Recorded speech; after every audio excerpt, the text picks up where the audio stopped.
welcome to another insightful episode of our podcast. Today, we are delving into an exciting and rapidly evolving topic, the integration of digital health technologies in cardiorespiratory care. As digital health tools become more sophisticated and accessible, they are transforming the way we diagnose, monitor, and treat cardiorespiratory conditions. These technologies are revolutionizing patient care and management, making it more personalized, efficient, and effective. To help us navigate this dynamic landscape, we are thrilled to welcome Dr. Devanshi Jobanputra. Dr. Devanshi is an esteemed assistant manager and cardiorespiratory physiotherapist at Cipla Digital Health Limited. She is not only an expert in pulmonary medicine and rehabilitation, but also a prolific medical content creator and digital health consultant. So, Dr. Devanshi, we are delighted to have you with us today. Thank you so much, Ketli. Thanks for this beautiful and brief introduction. I'm also very delighted to join your podcast today. Thank you. So, to begin with, can you share your medical journey with us, Doctor? Sure. So my medical journey hasn't been very long, but just to give you a briefing. So I did my bachelor's in physiotherapy from D.Y. Patil Medical College in New Bombay. After which I did my internship for 2 months. Post my graduation from D.Y. Patil, I joined as an intern and an observer in Kokilabin Dhirubhai Ambani Hospital, which is in Bombay again. After which I moved for my master's to Karnataka.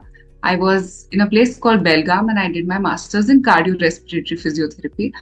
So I was always interested in this subject. But after COVID, people started having the awareness of this subject as well. So for a span of 2 years, I moved to Karnataka in Keli Medical College in Belgaum. So I did my master's in cardiovascular and pulmonary conditions from Keli. After which, for a month, I was interning also in H.N. Reliance Hospital in Bombay. And then after, my final exams, which got over, after my results came up, I moved to Cipla. I switched to the world of digital health. But digital health was a field which was completely unexplored from my side. And also my inquisitivity, drive me towards that. So then I applied to Cipla Digital Health and now it's been, I think, almost 10 months that I've been there. Yes. So that is my journey. Thank you for sharing your journey with us. To start with, can you tell us how do you see digital health technologies transforming cardiorespiratory care? So see, firstly, as you mentioned, how is it transforming? So digital health itself, I feel, is a very transforming branch because people started talking about just the digital, forget about the health part. People started talking about everything digital after COVID happened and, after all of us were quarantined and forced to stay home. I'll put it that way, we were all literally forced to stay home. People started working online. See, for a week, these holidays seemed to be very nice for 10 days, but after which they realized that no, we should be working. There should be no geographical boundaries that should stop us. And that is where digital working came into the picture. After which patients, started having the need of consulting the doctor digitally because running to the hospital during COVID itself, patients felt was very unsafe. That, there'll be so many patients who would be tested positive. What if we get infected? So this is where the need of digital health came into the picture, is what I feel. And now, to be honest, the whole traditional method of, going to the hospital, waiting for at least an hour for the doctor to show up. I'm not saying that it's, the doctor is at fault or the patient is at fault. But we as doctors have so many commitments that although if we wish to be at the hospital at 5:30 p.m., we are always stuck with the patient. And you cannot just tell the patient that, okay, 15-20 minutes, your time is over next. So for this, it becomes a pain for us to manage so many patients at a time, as well as for patients to sit for so long in the hospital. Some of them having low back pain, having so many musculoskeletal conditions. And also a lot of cardiorespiratory patients, to be honest, who are breathless, who are not in a situation to come to the hospital and visit their doctors on a regular basis. So what happens is they delay their follow-up. They don't tend to come to the hospital that often. They are like, okay, whatever medicines is going on, let me continue having those. Why should I increase my dosage? Even if they are sick and they need to take, a dosage which is more than what they are having right now. So this is where digital health came into the picture, that patients realize that, so what if we cannot visit the hospital? So what if we are wheelchair bound? Let us consult the doctor online. So this is not only saving a patient's time to travel and go to the hospital, but also it becomes very cost effective because it is also saving the time of the doctor. The doctor is sitting at home in her or his comfort zone and trying to consult the patient online and giving exactly the same treatment that is developed, that is available or that has been developed by the same doctor on an offline basis. So why not provide it to the patient in the comfort of their house? So, of course, certain things are still questionable, but digital health as a field, I feel, has become very promising because it is saving a lot of time, money, and the quality of treatment that is delivered is exactly the same. So, why not, right? Yeah, Yeah, so I feel digital health is it's very upcoming and very promising as a branch. that's fascinating. The ability to offer remote care should, I think, increase the accessibility of treatment. Absolutely, yeah. So now, can you elaborate on how digital interventions are being utilized in the management of patients with cardiovascular disease, and what specific modalities or technologies have shown promise in improving patient adherence to medical therapies and secondary prevention strategies? So yes, Hedvi, as you spoke about, some digital interventions which have been promising in the field of digital health, especially when it comes to cardiac and respiratory patients. One thing I'll start off with is when it comes to cardiac and respiratory patients, their chief complaints are very much similar.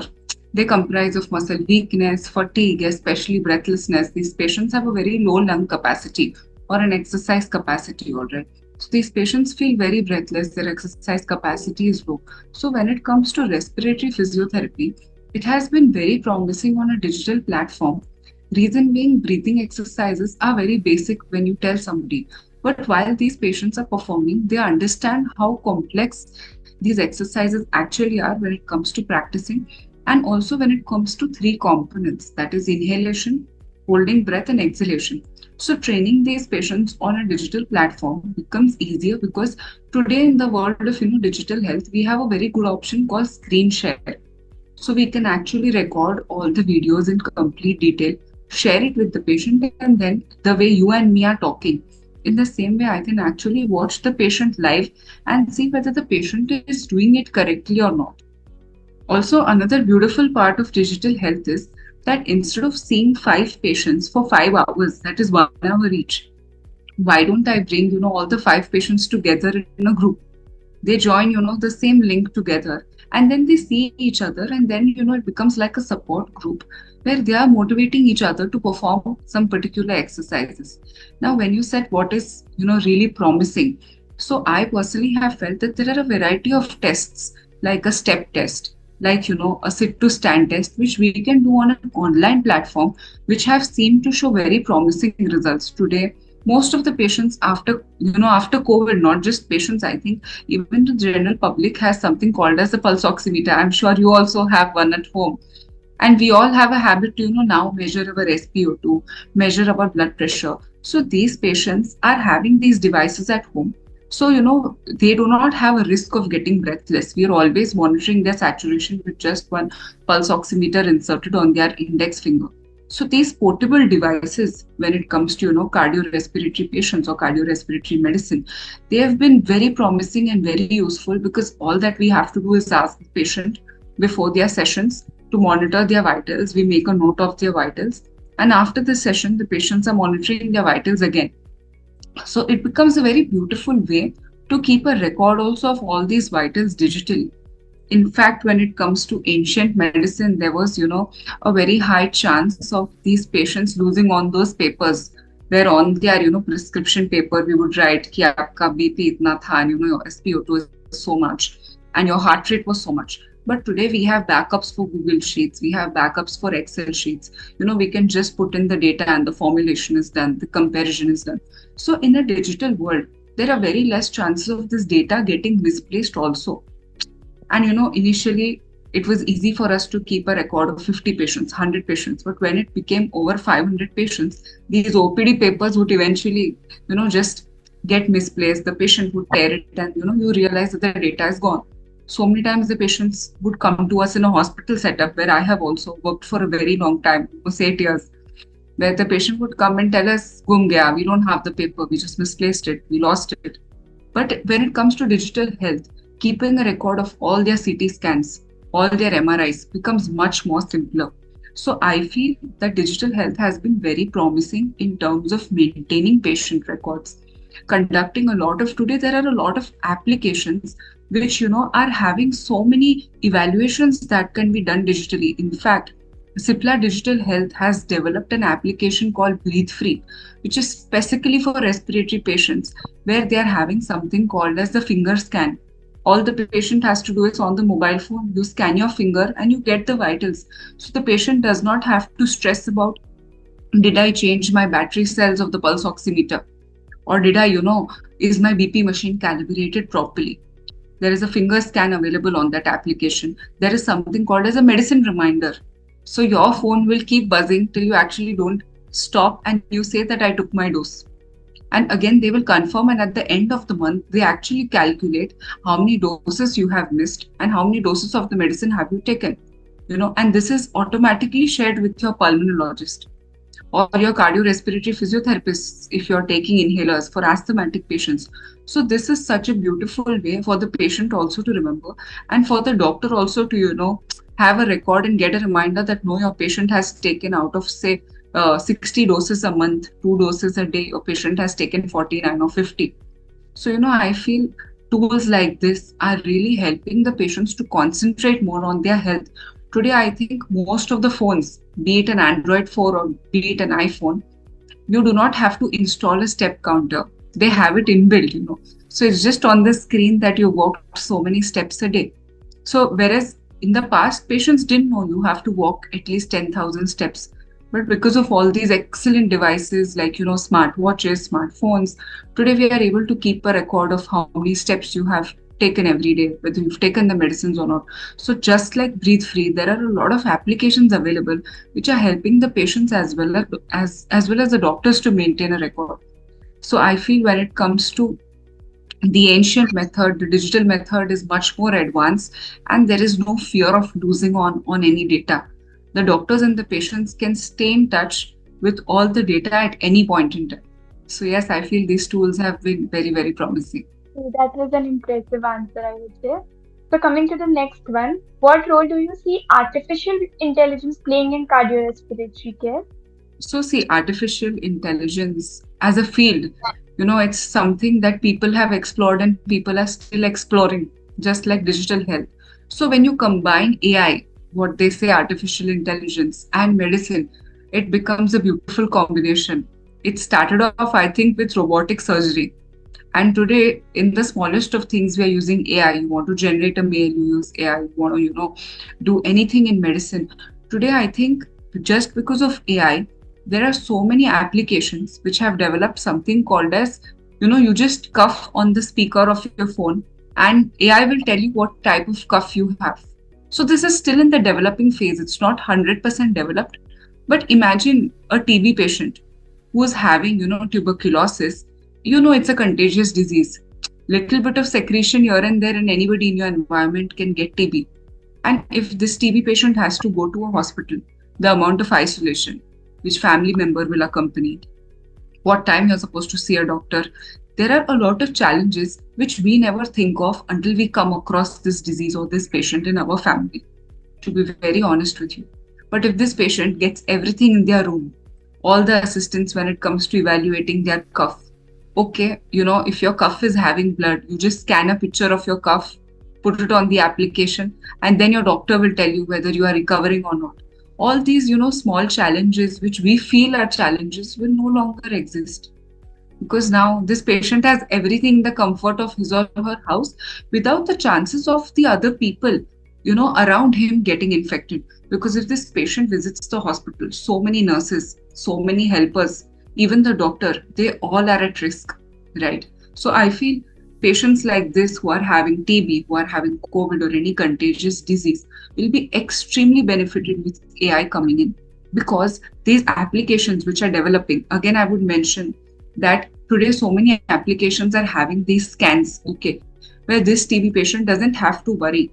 I have to measure my BP. I do not have to call someone to tie that weight cuff on my hand. Okay. For example, Breathe Free is also having something called as the face scan. You just scan your face, you put a selfie on, immediately at that second, and you get your entire vitals assessed. So when it comes to this, the patient does not have to tie a weight cuff again, check that, okay, is the battery low, that is why my bp is fluctuating. And as we know that these devices work for 6 months to 8 months and they stop working, and replacing these devices is again so expensive. You spend, a lot of money on purchasing them again and again. That plus 20 minus 20 difference is always there. But when it comes to AI, all you need is an application and mobile data, which I think everyone has it. It's so freely available. We are all having access to the World Wide Web so freely. So why not utilize it in a positive way to monitor your health? In fact, one of my patients, he's 83, he's an ILD patient, but he's so particular only through, the breathe free application. He's tracking his inhalers, okay? Along with his inhaler tracking, he keeps a medicine reminder. Along with medicine reminder, he's monitoring not just his own vitals, but his wife's vitals also. So, today learning technology requires some effort, but after that, you can use it in such a good way. So they say, we have so many perks of having all this available on our phone, which I think our grandparents never had. They had to stand in a queue for 2 hours. And as we are focusing on cardiorespiratory patients, none of the cardiorespiratory patients would be so fit to go to a hospital, sit for 1.5 hours just to see a doctor for 15 minutes. It doesn't work like that. So digital health has eliminated all of this, and AI is coming up with such promising software, such promising, facilities through applications, that now everything is available for the patient at the doorstep. Be it SpO2 tracking, you just put your SpO2 continuously for a week, and at the end of the week you get a graph. Today you are on a 96, on the other day you are on a 98, and your average is this. So patients also don't have to see a doctor again and again. They're getting their reports, on their phone. So it is cost effective, it is saving time, and this technology is so promising that everything goes to your doctor, so your doctor also stays updated. So I think AI has done a beautiful job when it comes to medicine and digital health. The applications of AI in healthcare is truly groundbreaking. Now, Yeah. in your opinion, which treatment is better, the conventional treatment via physiotherapist or the digital treatment? All right. So I think this is a question which has a lot of controversies going on. In fact, since I have worked for such a long time in a hospital setup and coming from a cardiorespiratory background, I come from a very traditional background, because today that's how education is in India. You go to a medical college, you don't sit and study at home. You have to go to the hospital, you have to see patients. But yes, see, if you ask me, when it comes to cardiorespiratory, I feel, because I have a huge experience in digital health in this particular, field and these particular patients, this cohort, I would say cardiorespiratory patients have shown immense improvement when it comes to digital health. Okay. But when it comes to patients, I would be very honest with you. When it comes to a patient with a fracture, seeing a patient with a fracture digitally becomes next to impossible, because I need to, open up the dressing.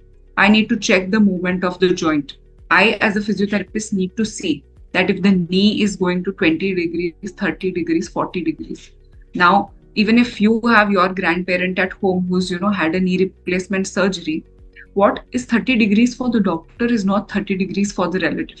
So, when it comes to musculoskeletal conditions, when it comes to orthopedic conditions, I would say that the conventional method, I would prefer a conventional method, because I lack experience when it comes to digital health in musculoskeletal conditions. But if you ask me, in cardiac and respiratory patients, it has worked out to be wonders, because there I'm getting their HRCT, there I'm getting their chest X-ray, there I'm getting their PFT reports. I have everything with me. Okay, everything is sent to me through, WhatsApp or through email. Then also the patient's history plays a very important role when it comes to cardiorespiratory. For example, I have a COPD patient, a chronic obstructive pulmonary disease patient, who tells me he has been smoking for 30 years. So this becomes a very relevant history, which can be taken digitally as well. An asthmatic who is telling me that, my grandmother, my aunts, all of them have been having asthma. So this particular component of the family history is very vital when it comes to respiratory medicine. Whereas history does not play a very major role when it comes to a road traffic accident. You get my point? So when it comes to conventional physiotherapy, I would say I would not just discard it, or I would just not say it's very old school, but I would utilize this in certain branches like musculoskeletal or a spinal cord injury, right? Because I need to personally hold that particular muscle and stretch it if it's a spinal cord injury case. But when it comes to cardiorespiratory physiotherapy, I can explain breathing exercise very beautifully to a patient sitting in the comfort of my home.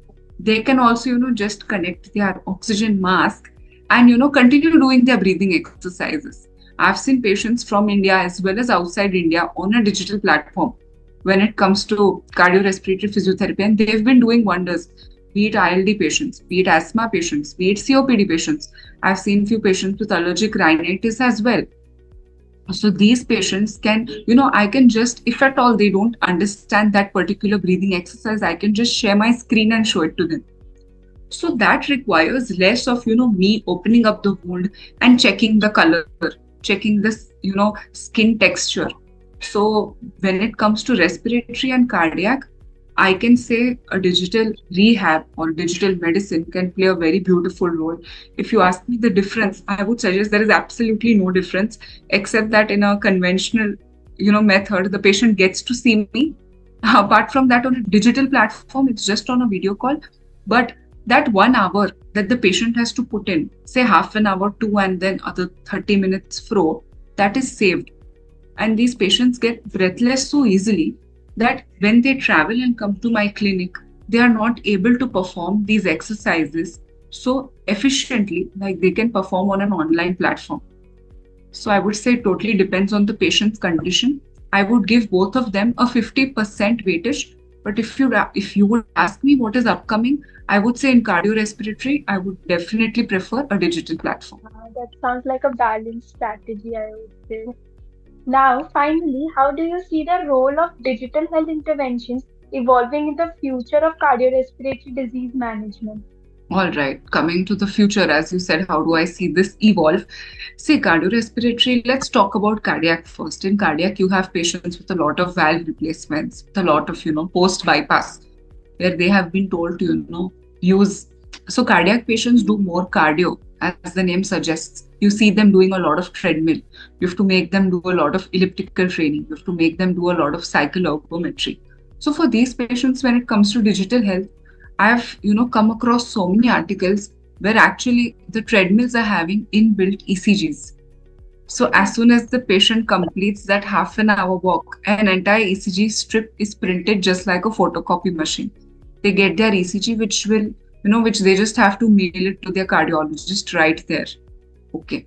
So I see this as a very evolving thing because today we come across so many patients who are going through cardiac arrest in the gymnasium, right? Somebody was working out, had a cardiac arrest, and there itself, the patient is no more. It's very surprising. The patient just crashes. So, but if you have a treadmill on the other hand, which is telling you, hey, your heart rate is fast, slow down, it will be, we'll be saving on a lot of lives. Or if you have a treadmill having an AI, okay, which tells you your BP is high and the treadmill automatically puts the incline down or reduces the speed. The patient is not a doctor. The patient does not realize. So many times, even when the doctors are working out, they don't realize. They are also human beings ultimately. So if you have this AI component on a treadmill, when it comes to cardiac patients, since the cardiac patients are, doing so much of cardio, it will be extremely beautiful for the future perspective because unknowingly we'll be saving a lot of lives, which we are not able to, unfortunately, right now. People try to push themselves, do workouts which are, beyond their exercise capacity, and ultimately we lose out on lives. So that will not happen. So, we'll be saving a lot of lives bringing AI into this particular, field of cardiac. And as you said, future perspective, now as we spoke about cardiac, we'll also speak about respiratory. Respiratory patients, to be honest, need to do a lot of I would say breathing techniques. They need to perform a lot of breathing techniques. One major complaint is breathlessness. And the second major complaint which these patients are having is cough. So much of cough. So like, as I spoke about Breathe Free is an application which gives you a lot of scales where you're just supposed to choose. what are your complaints right now? Are you having allergic rhinitis? Are you having asthma? If yes, which breathing exercises you are supposed to perform? And there is an entire exercise section which is giving you challenges. Okay, that let you we let you start with the basic, and it's absolutely free. The patients do not have to pay. So where that money component comes, we are just eliminating that. Okay, the patients have to choose a particular exercise. Are you breathless? Then do this. Are you having cough? Then you do this. And then there are challenges. You start with basic. If you're done with basic, then you move to intermediate, and then you move to advanced. So when it comes to these challenges, patients perform these challenges, they feel better, and then they book the consultation with the doctor, which is of course a paid consultation. But nobody, if you go to see a conventional hospital setup, nobody lets you try. Okay, you try this session with the doctor. If you like it, only then you pay for it. That doesn't happen. But digital health is giving this option to the patients now. So this becomes very promising for the future, that patient is developing trust when you're giving something completely complementary to the patient, that you see, you try. If it's helping you, only then you go for it. So, this itself is very promising for the patient. It becomes, a trust factor, that they're not asking me for the money. When you go to the hospital, you first, I'm not like speaking against any conventional treatment, but you first pay for your consultation at the counter, and then you enter the doctor's cabin, or then you attend your session. First, the billing is done. When it comes to AI and digital health, there is no billing, there is no transaction. You try the free trials, you go through the free trials for a week. If it's helping you, only then you pay for it.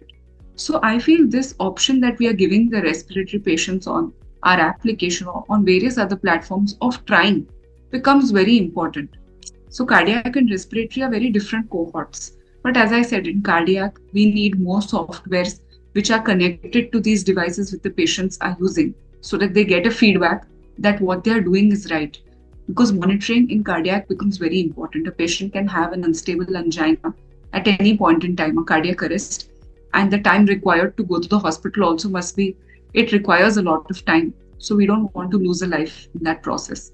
And when it comes to respiratory, the patients need to try a lot of breathing exercises in order to understand which one works right for them. And so free trials and letting these patients try and build that trust factor becomes very important, is what I feel. Yeah, that is quite informative, I would say. So thank you, Yeah. Dr. Devanshi, for sharing your insights on integration of digital health in cardiorespiratory care. It was an enlightening discussion, and we will be looking forward for more such discussion exploring different topics. Thank you. Thank you so much, Hetvi. It really means a lot. Thank you for inviting me for this podcast and, getting to know so much about digital health through me. It's my pleasure to convey all this to you. And I hope, that it reaches out to so many people and so many other people who are also confused regarding what it is, because it's very important to understand what digital health is in order to implement it. Thank you. And to our audience, thank you for tuning in with us. And if you are a healthcare professional with questions or an interest in exploring more medical topics, remember to connect with us on the MedSynapse platform. MedSynapse platform is not just a resource, it's a dynamic space where you can connect with your medical peers, participate in meaningful discussions, and contribute to the ongoing evolution of healthcare. Until next time, stay healthy and informed.